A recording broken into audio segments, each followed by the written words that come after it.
भाषा को लेकर विवाद हुआ, अंगिका, भोजपुरी, उर्दू, मगही को लेकर विवाद हुआ, जिसमें युवाओं ने बढ़ चढ़कर हिस्सा लिया और सरकार को घेरने का काम किया। जेएसएससी के मुद्दे को लेकर सरकार को घेरने का काम युवाओं ने किया।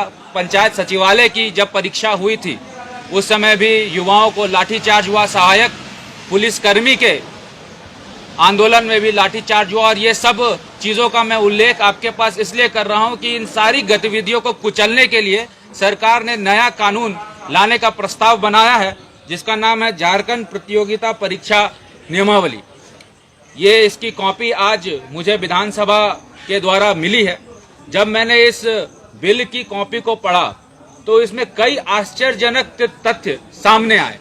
उदाहरण के तौर पर सबसे पहले ये तथ्य सामने आया कि यदि परीक्षा कर्मचारियों के विरुद्ध, उनके परिवार के विरुद्ध, उनके परिवार के रिश्तेदार मित्रों के विरुद्ध अगर किसी ने टीका टिप्पणी की परीक्षा नियमावली को लेकर तो उस पर एफआईआर दर्ज करा दिया जाएगा।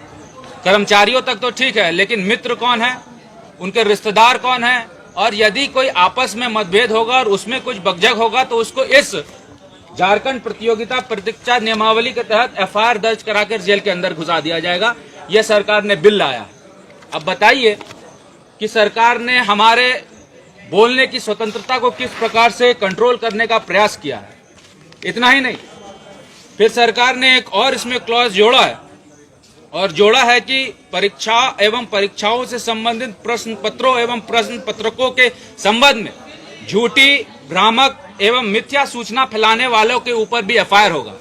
यानी कि जेपीएससी के मुद्दों को तथ्यों के साथ अगर हम रखेंगे, जेएसएससी के मुद्दों को तथ्यों के साथ अगर हम रखेंगे और सरकार ने इसको झूठा कह दिया तो इसका मतलब जिन्होंने तथ्य को रखा उसको जेल के अंदर डालने का काम सरकार करेगी।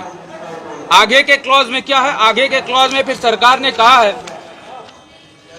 कि वैसे अभ्यर्थी जो इन सब गतिविधियों में पाए जाएंगे, यानी कि जितने भी छात्र युवा आंदोलन कर रहे हैं, यदि सरकार ने उनको इस नियम के तहत बुक कर दिया तो उनको 2 से 10 साल तक के लिए कोई भी एग्जाम देने से डिबार कर दिया जाएगा।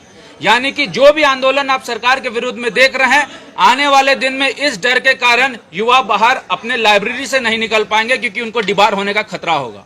उसके बाद सरकार ने क्या कहा, सरकार ने उसके बाद एक और नियम उसमें जोड़ दिया, और जोड़ा क्या नियम की एफआईआर होने के बाद बिना कोई इन्वेस्टिगेशन के उसकी गिरफ्तारी कर ली जाएगी।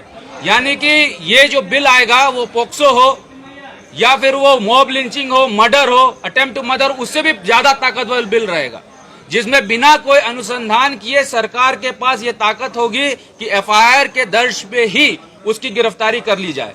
अब बताइए कि ऐसा तुगलकी फरमान और चमड़े के सिक्के चलाने वाली सरकार के विरुद्ध में जनता क्या करेगी।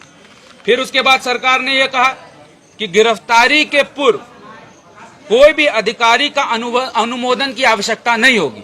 यानी कि एक छोटा सा पदाधिकारी अगर थाने में उनको लगेगा कि ऐसा कोई गतिविधि है, ना वो एसपी से पूछेगा, ना एसएसपी से पूछेगा, ना डीआईजी से पूछेगा, ना आईजी से पूछेगा।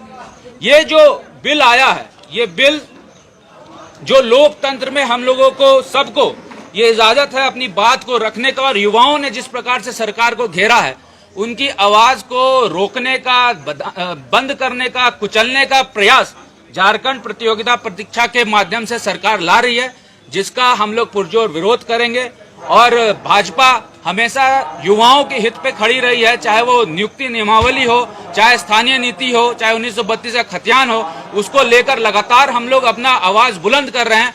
और आने वाले दिन में इस बिल का भी हम लोग पुरजोर तरीके से विरोध करेंगे। मेरा दायित्व था कि मीडिया के माध्यम से ये बात युवाओं तक पहुंचे कि किस प्रकार युवाओं के आवाज को कुचलने का काम सरकार कर रही है। मैं आश्वस्त करता हूं, एक विधायक होने के नाते जो मेरा दायित्व सदन के अंदर होगा उसका मैं निर्वाह करूंगा। ये आज तो बिल का कॉपी मिला है, इसके बाद ये प्रवर समिति में कल, आज हम लोग सब प्रस्ताव करेंगे और कल परसों इस पे डिबेट होगा। तो जब ये आएगा तब हम लोग इसका विरोध करने का काम करेंगे।